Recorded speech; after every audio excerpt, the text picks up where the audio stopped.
Hi everyone, welcome back to the channel and welcome back to the another story of success by Indian Institute of Management Shillong. Every MBA journey is a story of ambition, perseverance, and continuous learning. For many aspirants, securing a seat in an IIM is a dream that requires months of preparation and dedication. Today we have someone who has successfully converted Indian Institute of Management Shillong, one of India's leading management institute known for its unique focus on leadership and sustainability. In this season, we are going to explore his journey for preparation strategy and interview experiences to the challenges, learnings, and insight that helped them achieve this milestone. So please welcome Tanishq Sharma. Welcome, Tanish. And first of all, congratulations for Indian Institute of Management Ceylon. Thank you so much, ma'am. So, firstly, I owe you and a thank you to bring me to this platform and give me this opportunity to talk about what I have achieved and what I got. So, I romanticize my life a lot. Before 2 months, I was just here sitting at this point and giving mock interviews for Prep B, and now I'm in a success story. So, that is something very dreamy. So, But it's thank you for quite that. delightful. I believe you deserve that, the kind of hardship people do, and after they ace that very platform, they'll give that opportunity to them. So congratulations. Yes. So before moving ahead, I would like you to give a brief introduction about yourself. Sure. I'm Tanishq Sharma, coming from Bharatpur, a city in Rajasthan. That's where I completed my schooling from. And for my undergraduation, I shifted to Jaipur for bachelor's in computer application from Rajasthan University. I've been fortunate to receive academic recognition and merit-based scholarship throughout my academic years. Beyond that, coming from Bharatpur, I knew that exposure is very limited there. So I have started early by co-founding a digital service agency. My first exposure to these things were my first NGO that I co-founded and lockdown period that helped rural kids with education and essentials. Then I started monetizing my only skill that I knew at that moment, which was video editing. So I freelanced and then got some opportunity to do intern in UI UX. Then the next logical step was to create my own digital service agency. And that is what I did, named Lighthouse, which I co-founded with two of my college mates. Worked with institutes such as Bank of Baroda, National Law University Jodhpur, and also IFA, which was a cultural event. So this was my journey in my academic years and my working. Except this, I like content creation. I like playing games and watching cinema, and a big fan of music. So this was all about me. That's quite interesting though. Like right away from being a co-founder in an NGO and then being part of IFA is actually big. So was MBA always the plan? Like since you mentioned your journey is quite diversifying, I would say, in terms of each domain. It's not typical educational related journey. So was MBA always the plan? And or if it's not, so what was that one thing which triggered it? Yes, ma'am. It sure is a very diverse journey because I think by doing things, I learned a lot. I started things and then learned on the way. So that was my only chance to learn and get out of the limited exposure thing that I am talking about. So starting from NBA was not my main journey, but when I co-founded things, especially in my digital service agency, there was a phase that we all didn't knew why, but we were very stagnated at the growth. So we didn't knew what tools, we didn't knew what education we need, we lack to pass that stage. And that's when I know that proper education and formal education is somewhat needed because there is a roof of self-learning which needs to be crossed, and a formal education path from an institute such as IIM Shillong and respected of the same par will be needed very much. So MB was my only option for that. That's true. That's really nice also though. So when did you started your preparation for CAT specifically? So I graduated in July 2025, went back to my hometown and started my preparation around August of 2025. That's when I learned what VRC and everything it is. Started preparing a little bit on my own, and then bought a course of Rodha that helped. And in these 4 or 5 months, there were some months that I had some issues in my family regarding health of some family member. So that was mentally exhausting at that moment. But if you have the persistent, I think the obedience that I got from working, from co-founding or working, that helped a lot in this situation where we have to balance family, finances, and also education. So that's when I started. Very true. I believe resilience and perseverance are two things which keep the balance of both your personal and professional and career life as well. So, when you started your preparation, how was your preparation strategy look like? And like, how did you went ahead with mocks? And was it sectional? Was it more like a full-fledged mocks you have started giving? So in the beginning, it was mess, as every student mostly have. You have to do things, do give some mocks, and get to know what your strength and what your weaknesses are. So what I found was my VRC is very good. I was scoring a decent 95 plus percentile in that, sometimes going over 99 and all. So VRC was my safe spot. And for the QA, I know that I'm average at maths, not that very bad and not that very good. So there is a syllabus for QA. So I stick to that and learn algebra and arithmetic properly. And rest of them, I was just see through them. And DILR was a section that was too tough for me because coming from non-technical education and also the education that does not give very reasoning type of questions. So that was a little bit challenging for me. That's where I also stuck in my journey. That's true.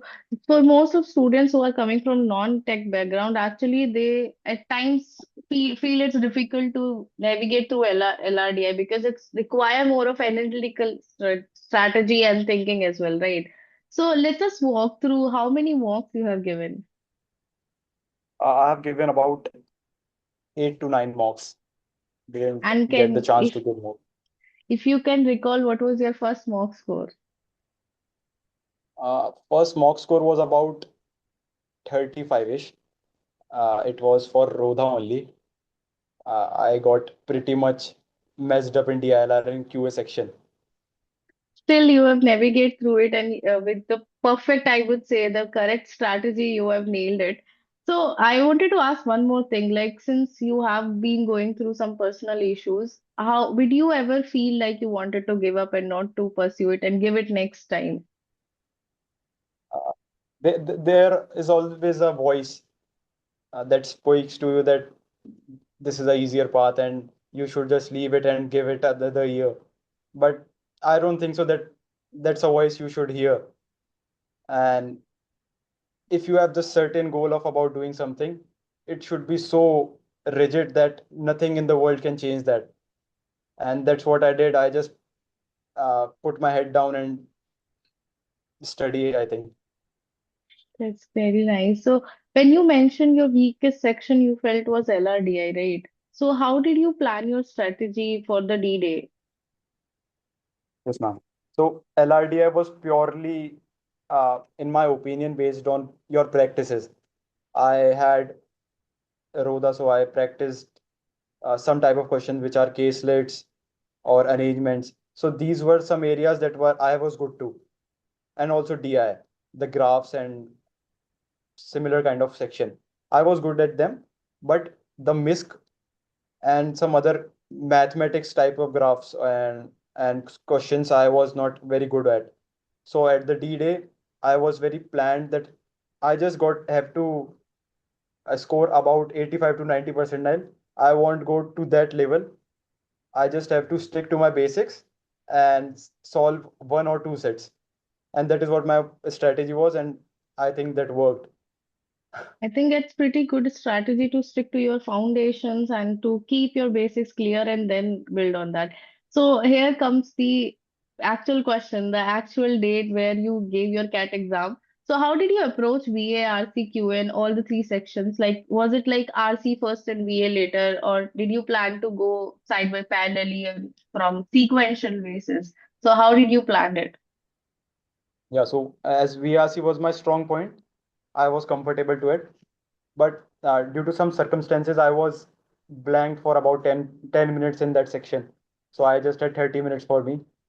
And a voice was also speaking that it will be very issue that if I not be able to score good in this CAT exam. So I was very strict to RCs because that was my strongest point. VA is more of a unpredictable thing. I'm sorry, because there can be two answers that are both correct, but True. it completely depend on the POV of the exam setter. RC was more dense and thing that you can understand and solve. So I just stick to four RCs. I solved all of them and solved a little bit of VA, 2 to 3 questions. So for VA, that was my uh, strategy. And in DILR, as I said, I went straight to DIs. I saw some arrangement questions, did 1 or 2 questions of that. And for my QA, I find arithmetic questions very easy and solved them in the first round. Like people also say there is a strategy L1, L2, L3, level Yeah. 1, level 2, level 3. So I did that. In the level 1, I tried to solve about 7 to 8 questions, whatever I can, the easy ones I can find. L2 was a little bit middle or average questions, and I didn't went to L3 because I had enough questions in my hand. That's really nice. So now, since you gave CAT exam, did you plan to go for XAT and SNAP and other exams as well, or you stick to CAT specifically? I also uh, tried to give that, but again, some circumstances was not there, so I was not able to give that exam. So your all your hopes were towards CAT only. Yeah, That's ma'am. really nice. So how was your percentile? Like, what was your score in CAT? And how was the day So I look like scored. since you get the report card and you get the results? And how did you felt? How did your family reacted to it? So this time, CAT was a little bit different. Everyone was expecting that to be easy, but it comes out to be a little bit tricky. The DILR and QA section was a little bit tricky. So when I came out of the exam hall, I was devastated. I didn't know what to do, what to say to people, what I gave the exam and all of that. When the result came, first the answer key came. So in answer key, my score was settling around 95 percentile, and I was through the moon. And when the actual result came, it was about 97 percentile, with being 98.4 in QA, which I didn't expect it. My VRC was about 94 percentile because of the 10 minutes, and DLR was 84 percentile, which I predicted in my head. So when the result came, I was shocked.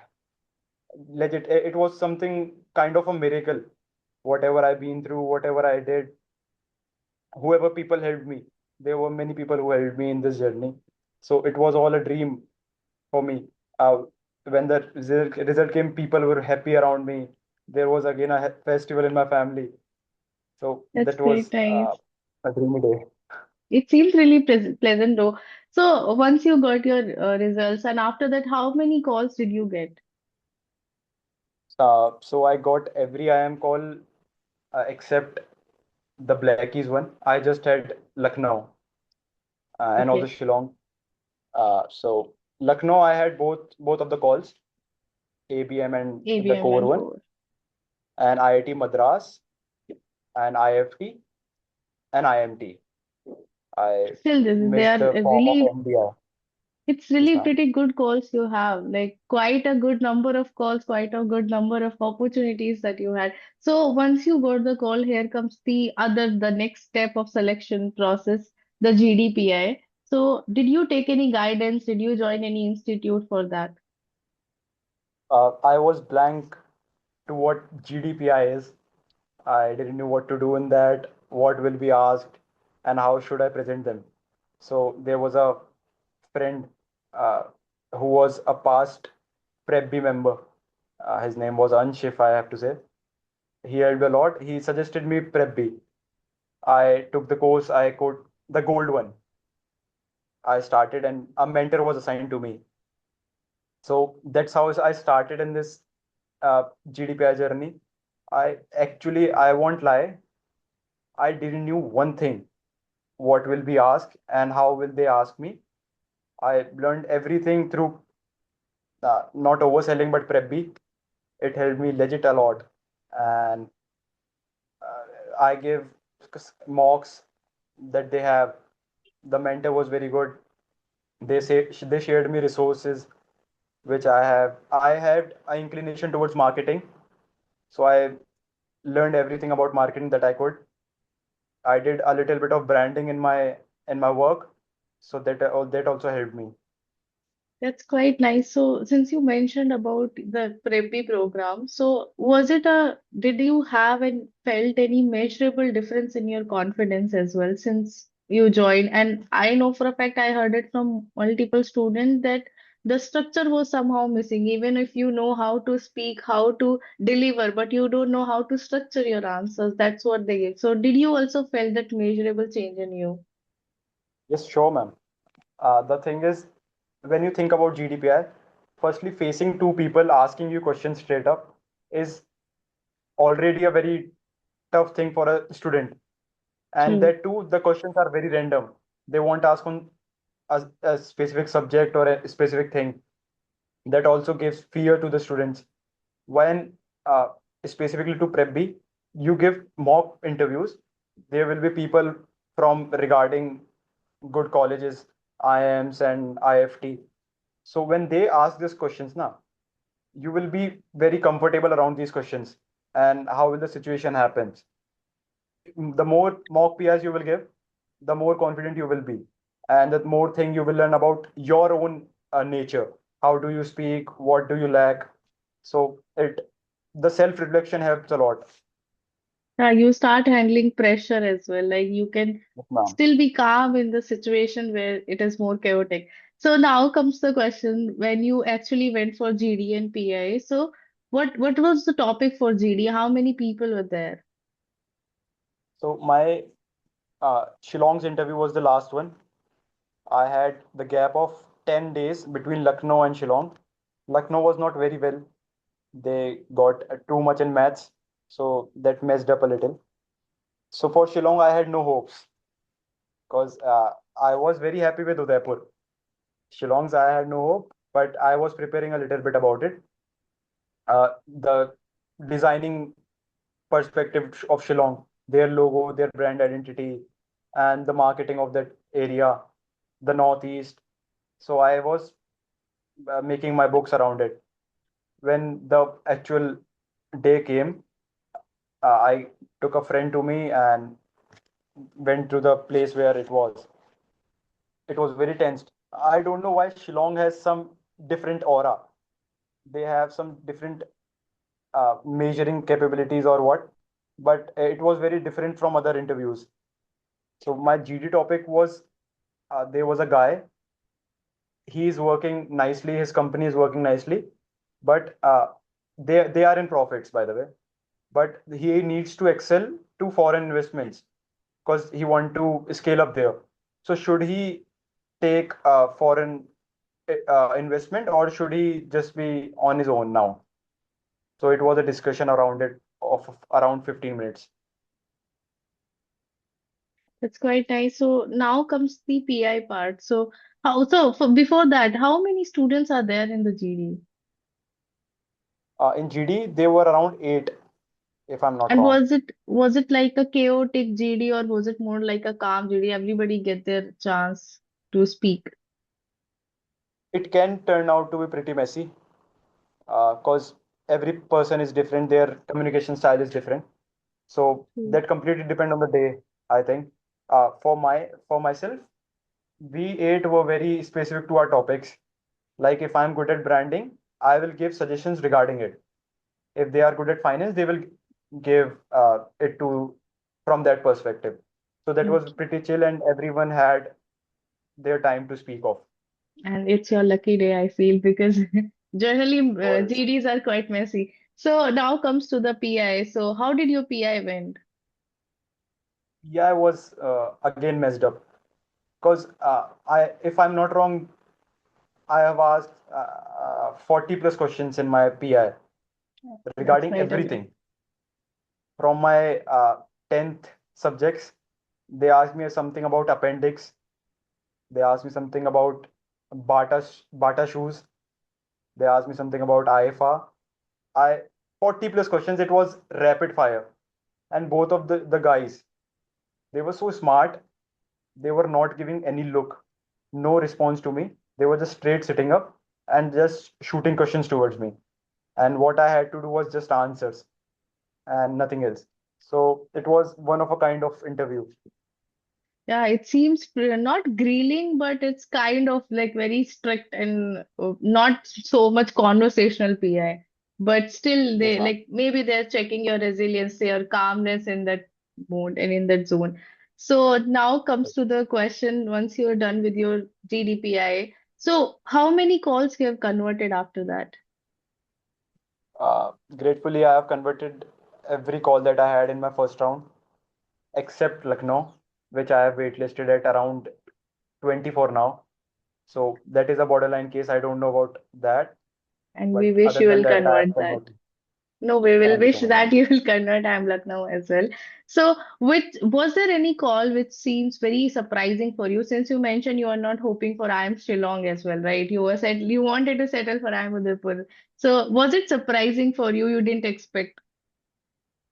So I was hoping for Koi Code too, but the thing is, at that moment, I think the student gets so tired up that they say, "Ki, I will go for Udaipur only. I won't go for Shillong. I am not hoping for that also." So Okay, my so unexpected call was Lucknow. okay, Yes, ma'am. so now come the questions like how we're going to choose. Like since you mentioned your waitlisted at 24, and once you'll convert it, so how will you decide between IIM Lucknow and Shillong, and why IIM Lucknow? Sure, ma'am. So my waitlist number is very borderline. There are 60% chance that I will not convert it, 40% chance that I will convert it. So realistically, I am going to IIM Shillong for now. But if I got to the chance to go to IIM Lucknow, I'll sure go to IIM Lucknow because of the exposure. And I have heard a lot about Kumra sir, which is teaching marketing in IIM Lucknow. So that will be a plus add on. That's quite nice. So, before stepping into B school, do you have any specialization in mind that you wanted to go for? So uh, till now, I am good at marketing. I have done social media marketing and digital marketing. So for now, I am mostly inclined towards marketing only.